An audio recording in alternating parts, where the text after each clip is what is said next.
Future में ये बहुत विनाशकारी हो। बिल्कुल बिल्कुल बिल्कुल बिल्कुल आप सही कह रहे हैं। और हमने इस बात को पॉइंट आउट किया कि अगर इस प्रकार से रेगुलेशन लागू रह जाते हैं, अभी यूनिवर्सिटीज में एडमिशन होने वाले हैं, नए फ्रेशर्स बच्चे जाएंगे जिन्हें रैगिंग का सामना होगा। और रैगिंग यूनिवर्सिटीज में all across the world, her university, her college, her campus में रिकॉग्नाइज्ड फैक्ट है। और लेकिन ये जो नया एक्ट आया था इसमें रैगिंग की डिफिनेशन ही गायब कर दी थी। तो इस रेगुलेशन में कमी तो थी। और रैगिंग अगर होती किसी जनरल कैटेगरी के बच्चे की, उसके पास कोई ऑप्शन ही नहीं था कहीं शिकायत करने का, क्योंकि उसको क्रॉस केस का डर होता कि भाई ये हमारे खिलाफ कह देंगे कि उन्होंने कास्ट बेस्ड एट्रोसिटी हमारे अगेंस्ट की है। इक्विटी स्क्वाड के पास ये है कि भाई अगर SC/ST का कोई भी शिकायत आता है उसको कंप्लेन करनी है पुलिस को, तो पता चला जो पढ़ने गया पहले दिन वो जेल पहुंच जाता। तो ये बहुत ही खतरनाक ड्रैकोनियन लॉ था। ये क्रिमिनल ट्राइब एक्ट 1872 जैसा था, जहां कुछ जातियों को मान लिया गया था अपराधी था। इस रेगुलेशन ने मान लिया था कि जनरल कैटेगरी के बच्चे अपराधी हैं। इसी के खिलाफ आज हम आए थे। ईश्वर की कृपा है, महात्मा गांधी के आशीर्वाद, हमने निकलते ही महात्मा गांधी जी से आशीर्वाद आज मांगा है। आज उनकी ही कृपा से सत्य की जीत हुई है। और सत्यम जी, अब अगली तारीख कब मिली है? अगली तारीख 19 मार्च की है। 19 मार्च की जी, ठीक है। केंद्र सरकार से जवाब मांगा गया? केंद्र सरकार से जवाब मांगा है। केंद्र सरकार को इशारा कर दिया गया है कि आप इसमें सलाह लीजिए, इसमें और विद्वानों से करिए, और ये नहीं चलेगा रेगुलेशन। और ये रेगुलेशन जाएगा, हमारी कोशिश है ये रेगुलेशन पूरा जाए। हम इसमें अमेंडमेंट से नहीं, ये पूरा रेगुलेशन जाए और ऐसा कानून बने जिसमें किसी भी प्रकार का किसी भी बच्चे को फाल्सली इम्प्लीकेट करने का कोई भी चांस स्कोप ना हो। अदरवाइज पॉलिटिकल पार्टी जो उनके प्रवक्ता बैठे हैं बच्चों को फंसाने के लिए, और पर्टिकुलरली देखिए हम कास्टलेस सोसाइटी चाहते हैं। अगर आप अभी किसी यूनिवर्सिटी कैंपस, किसी हॉस्टल में चले जाएं, ठंडियों का सीजन चल रहा है, एक ही रजाई में जनरल और OBC का बच्चा बैठा हुआ मिल जाएगा आपको। आपने ऐसा बना दिया कि जैसे जी यूनिवर्सिटी डिवाइडेड है। आज माननीय सुप्रीम कोर्ट ने जो UGC रेगुलेशंस नए नियम पास किए गए हैं उस पर सुप्रीम कोर्ट ने रोक लगाई है, उसको एबियंस में रखा है। और सुप्रीम कोर्ट ने अपनी पावर्स को एक्सरसाइज करते हुए अंडर आर्टिकल 142 जो UGC रेगुलेशंस 2012 हैं उनको इन ऑपरेशन किया, उनको प्रभावी किया। अगला कदम क्या रहेगा, क्योंकि इस पे सुप्रीम कोर्ट की तरफ अब सुप्रीम कोर्ट ने इस मामले में केंद्र सरकार को और सारे पक्षकारों को नोटिस जारी किया है और इस मामले की अगली सुनवाई 19 मार्च को निर्धारित की गई है। 19 मार्च को क्या कुछ होने की संभावना है? अब ये तो कोई व्यक्ति प्रेडिक्ट नहीं कर सकता है। केंद्र सरकार से जवाब मांगा है, केंद्र सरकार अपना जवाब देगी, फिर मामला आगे बढ़ेगा। Yeah, today the Honorable Supreme Court heard our writ petition challenging the UGC regulations which have been enacted recently. The Honorable Supreme Court has stayed the UGC regulations and has kept them in abeyance. The Honorable Supreme Court, in exercise of powers under Article 142, has directed that UGC regulations 2012 will be in operation till further orders, and the matter has been posted for hearing on 19th of March. सर्वोच्च न्यायालय ने जो नए rule regulations थे UGC के उनको stay कर दिया गया है और 2012 के जो रूल्स हैं उनको दोबारा से लागू कर दिया है। कारण माना है जो हमारा लगातार आर्गुमेंट था सर्वोच्च न्यायालय के सामने के 3C जिसके अंदर जातिगत भेदभाव की बात की गई थी, उसमें जनरल कास्ट को छोड़कर बाकी सभी कास्ट को उसमें इंक्लूड किया गया था। और कहीं ना कहीं ये दर्शाया जा रहा था कि जनरल कास्ट ही सिर्फ जो है वो टारगेट करती है और कास्ट को, उसको लेकर बहुत चिंता व्यक्त की है। और कहीं ना कहीं जो डिवाइड करने की बात, समानता की हमारा संविधान बात करता है, लेकिन ये रूल रेगुलेशन जो है वो कहीं ना कहीं विद्यार्थियों को डिवाइड करने का जो मामला है उसमें सामने आ रहा है। और ये CJI ने बिल्कुल साफ साफ माना कि रूल रेगुलेशन में कमी है और इसको सोचना और देखना पड़ेगा। इसी को लेकर उन्होंने कहा, एक सजेशन भी आया है कि एक कमेटी गठित की जाए और उस कमेटी के अंदर लीगल एमिनी है, जो लोग एकेडमिक्स के हैं, कानूनी जानकार हैं, उन सबको रखा जाए और दोबारा से इसके बारे में फ्रेम करने के बारे में सोचा जाए। साथ साथ इसको स्टे कर दिया गया है। अब मार्च 2019 की जो है वो तारीख दी गई है। कमेटी में सर कौन कौन लोग होंगे, इसके बारे में क्या टिप्पणी की गई है? अभी जो सजेशन आया था उस सजेशन में लीगल एक्सपर्ट्स की बात की गई है, एकेडमिक्स की बात की गई है, सामाजिक जानकार जो है उनकी बात की गई है, पर अभी फॉर्मेशन को लेकर कोई साफ बात नहीं की गई है। लेकिन सजेशन आया तो आगे देखना होगा। सर CJI की तरफ से सख्त टिप्पणी की गई है। टिप्पणी इस बात को लिखी की गई कि जो हालात अमेरिका में है, गोरों और कालों के बीच में उनके लिए अलग व्यवस्था है, वो स्थिति यहाँ पर पैदा नहीं होगी कि आजादी के 75 साल के बाद भी हम इस स्थिति में।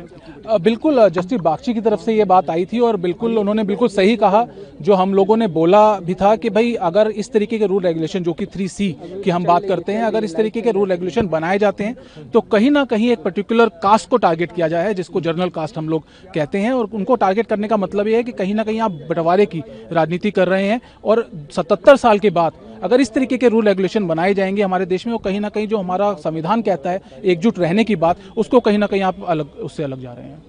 अगली सुनवाई सर कब होनी है? 19 मार्च के लिए मामला जो है दोबारा से रखा गया है। केंद्र सरकार की तरफ से सर क्या दलीलें रखी गई सर? आज केंद्र सरकार की तरफ से कुछ ज्यादा नहीं कहा गया है। उन्होंने कहा है कि हमें समय चाहिए। अब समय जो है 19 मार्च की डेट है, उससे पहले उनको जवाब फाइल करने के लिए भी कहा गया है। देखिए, हमारे 3 सबसे इम्पोर्टेंट मैं कहूँ पॉइंट थे। पहला जो 3C सेक्शन है, उस 3C सेक्शन के अंदर जो कास्ट डिस्क्रिमिनेशन की बात की गई थी, उस कास्ट डिस्क्रिमिनेशन के अंदर जनरल कैटेगरी को एक्सक्लूड कर दिया गया था और सिर्फ 3 कैटेगरी SC, ST और ओबीसी को रखा गया। इसका मतलब कहीं ना कहीं ये मैसेज देने की बात की जा रही थी लगातार कि जनरल कैटेगरी के लोग जो हैं वो इन 3 जो कम्युनिटीज हैं, कास्ट हैं, इनका सिर्फ एक्सपोर्ट करते हैं, जो कि हमारे साइड से ये था कि ये गलत है।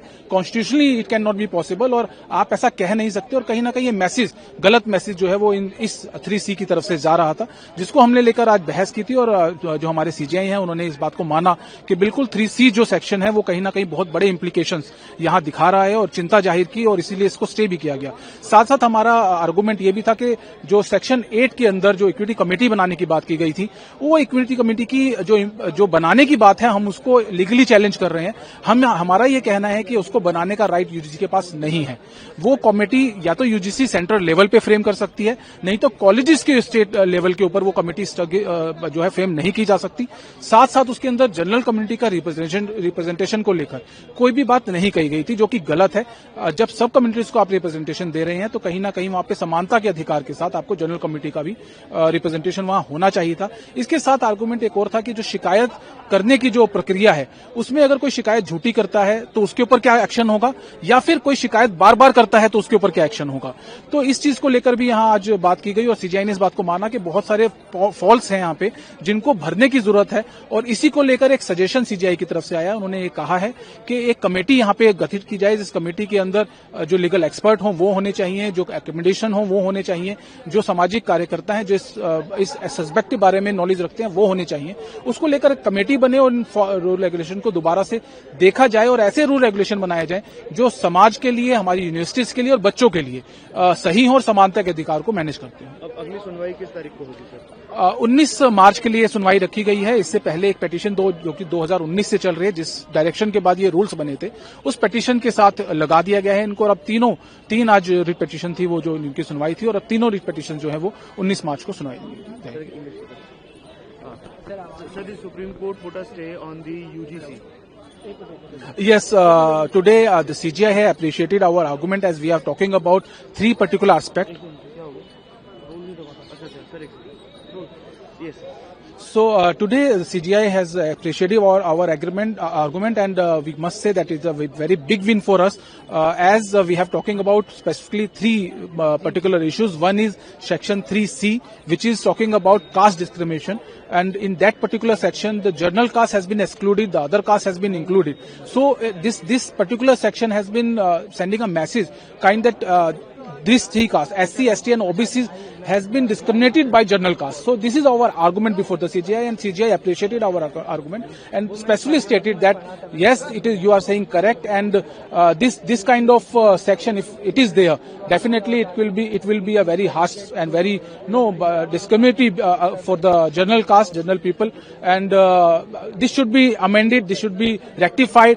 The other part is in respect of the equity committee, which is formed under section 18 of this particular new UGC sections. We are specifically talking about this. There are no representation, no specific representation has been cited in this particular rules for the general community. CJI also admitted this argument also and suggested that it should be a formation of a specific committee, which includes academicians, legal expert and social workers who has been a knowledge about this particular subject. And now this matter is passed for 19th March, and hopefully something good would be happen.